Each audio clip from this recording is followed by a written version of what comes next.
है ना, अधिकारी और नेता मिले और खा गए।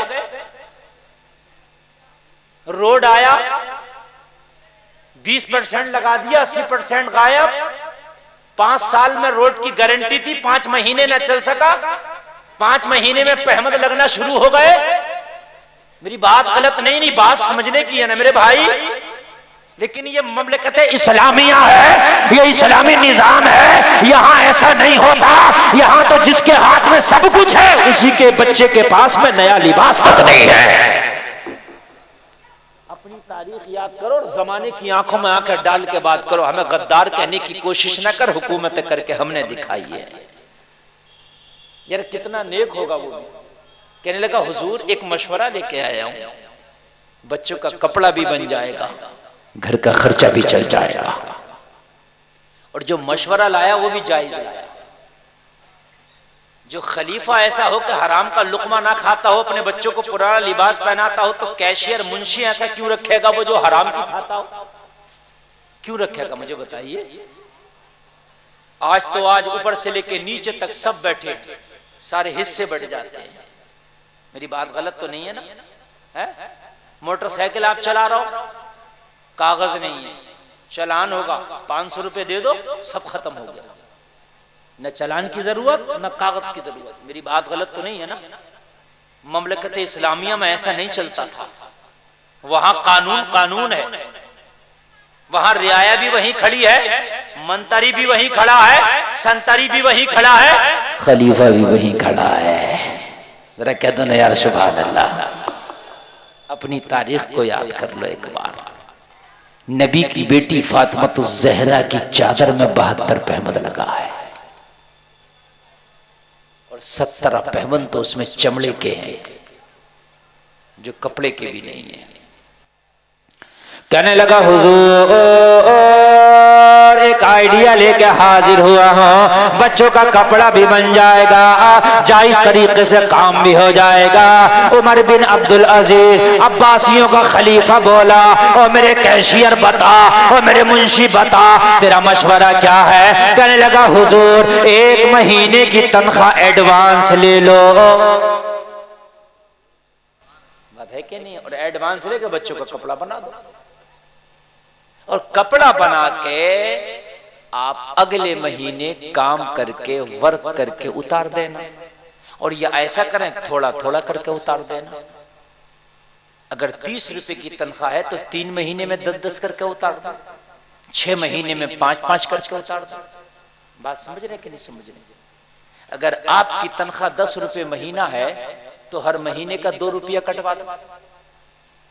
1 महीने की तनख्वाह एडवांस ले लो, हराम भी नहीं होगा, और थोड़ा थोड़ा करके आप उतार भी देंगे, और बच्चों का शौक भी पूरा हो जाएगा, बच्चों का नया लिबास भी हो जाएगा।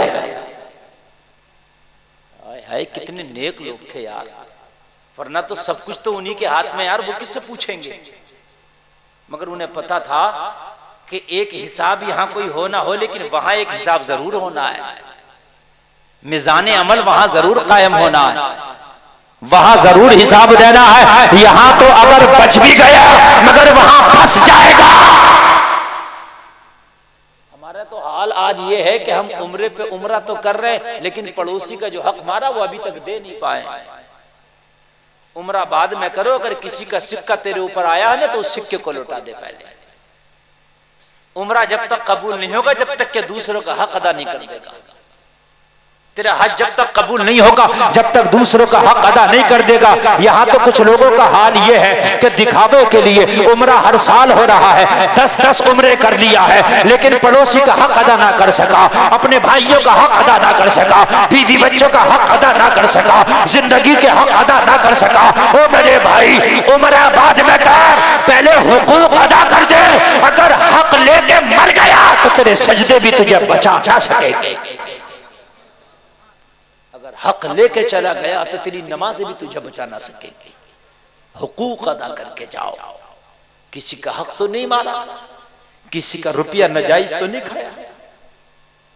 इस्लाम बड़ा प्यारा मजहब है। उमर बिन अब्दुल अजीज कहता है जब गारंटी नहीं दे सकता तो रजिस्टर ले जा। मुझे फाका प्यारा है, वो फटा हुआ कपड़ा प्यारा है, लेकिन अपने जनाजे पर किसी का कर्जा मुझे प्यारा बर्दाश्त नहीं। मेरा जनाजा उठे तो कर्जा लेके ना उठे। ओ भाई सुन रहे कि नहीं सुन रहे? अच्छा लग रहा? अच्छा आपको नहीं लग रहा है ना? इस वक्त तकरीर करना बड़ा मुश्किल काम होता है क्योंकि लोग कुछ सो रहे होते हैं और आप माशाल्लाह सुन रहे, अच्छी बात है।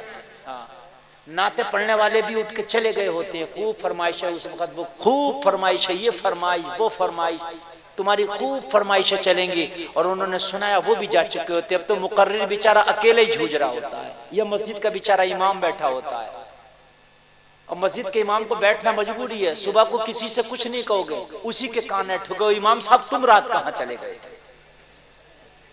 उस गरीब की मजबूरी है। हाँ, वो बेचारा बैठा रहेगा, इमाम साहब तुम कहाँ चले गए थे? तुमने जलसे ही रात का फेल कर दिया। उस गरीब को फजर भी पढ़ाना है, जलसा उसने फेल कर दिया, तूने तो पढ़ना भी नहीं है।